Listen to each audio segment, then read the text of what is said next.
guys, and good afternoon. It is day 7 of lockdown, and today's video is going to be around course strategy.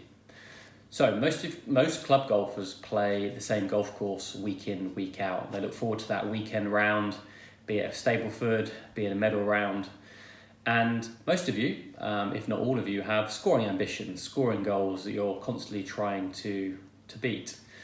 So the idea of this video today is to get you to think about how you play your current golf course and maybe open you up to the idea of, could you play it in a better way, or could you play it differently to what you're currently doing? So what I often find myself doing, and what I often observe in other people doing, is they'll often play their own golf course in the same habitual way because they've always done it, they continue to do it. They have a certain bias to the way they feel they should play it, or they just follow what their sort of playing friends do or their peers do. But the question I want you to ask yourself today, is that maybe the best way that you could play that golf course? So the next few weeks, you should have a little bit of time on your hands so you can actually go through each hole and really reflect on how are you currently playing it and could you play it better? So the first things I want you to consider is firstly your tee shots. So ask yourself, are you maybe too conservative? Are you too aggressive? Do you have some bogey holes which you just really don't like the look of off the tee? You've got some bad history on that particular hole. So in terms of being too conservative, obviously the closer we get to the hole from the tee, the chances are on average we will score better. So the further we hit it, we're going to have less club into the green, and therefore we should score better. So reflect on some of the golf holes and think, am I being too conservative? Could I actually hit driver or a longer club more than I currently do? If maybe you're being too aggressive, have a think about, are you hitting a golf club that's landing in line with too much trouble? Are you hitting a golf club that's landing in the narrowest part of the fairway where there may be a hazard or some bunkers, etc.? With the video I did using Google Earth, if you know your club distances, i.e. how far your driver carries, how far it is in total, you can work out roughly where that's landing on that particular hole. You can then see whether that's the tightest part of the hole or the widest part of the hole. So maybe you're being too aggressive and therefore you're not hitting enough fairways, which is then not enabling you to hit the green more often.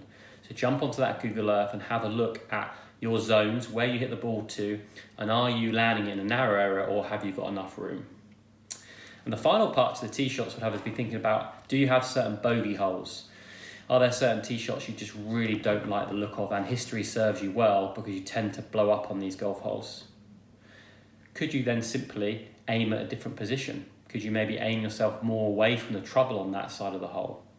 Could you maybe even learn the skill of moving it away from the trouble, i.e. with a draw or a fade? Or could you just play it very differently? So rather than hit your driver, knock down to a 5-iron, just change the way you play it. You'll get a different image of playing that hole, and hopefully those old movies will replace themselves. Have a think about how you play the par 3s.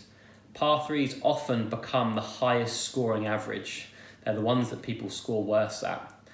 Partly, sometimes on a lot of golf courses, you have over a mid-iron going into a par 3, which for a mid-handicapper or even to a lower handicapper, that's quite a tough golf shot going into a green, which often will lead to a bogey and sometimes worse.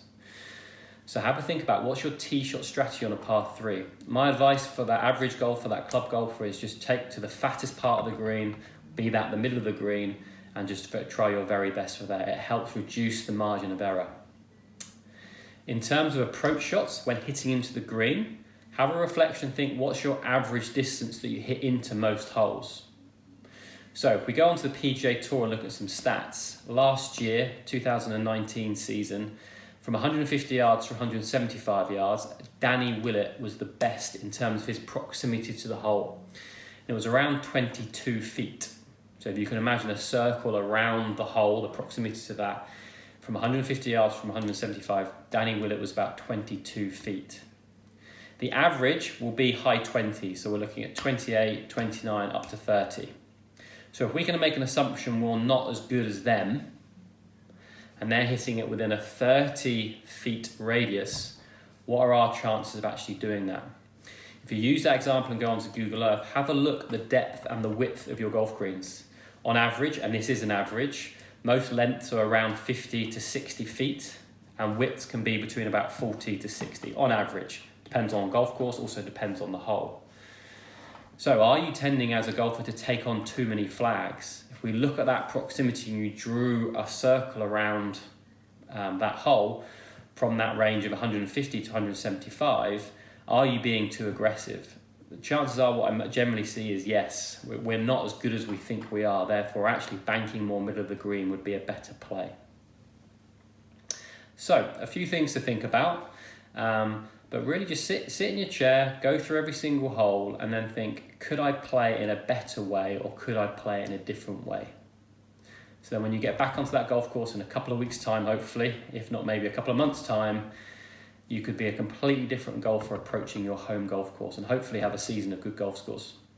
Drop me a line if you've got any questions. Hope that all makes sense and I look forward to seeing you all soon. Take care.